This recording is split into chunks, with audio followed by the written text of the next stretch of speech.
is your song. I've seen days when my life seemed hard and absurd. All of my words died cause they never were heard. Like they left my mouth and fell to the curb. Got trampled by life and every lesson I've learned. Why do good people leave this earth before they time? It hurts to see death get the best of us first. Yet I know a time's coming when I feel the breeze in my eyes, dry my tears and fade away in the sky. I see the day my family believes God and puts away the facade of being okay when I know they're not. But I know you're gonna take what I write, bring the story to life for your people tonight. Come on. Everybody's got a song to sing. Won't you come now and sing with me? It doesn't really matter where you're from or what you've done, what you've done. Everybody's got a story to tell.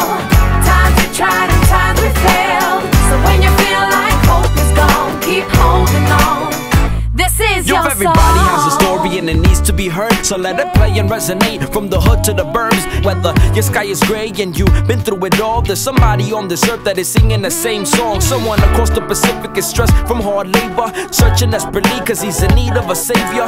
Barely ever home, ignores his kids for the paper, and you'll never know the same tunes being sung by your neighbor. See, age doesn't matter when life wants to fail you, and your color don't determine whether you're destined for failure. We all run to the sun and hide from rainy weather, but we make beautiful music when we all unite together. And everybody's got a song to sing. Won't you come now and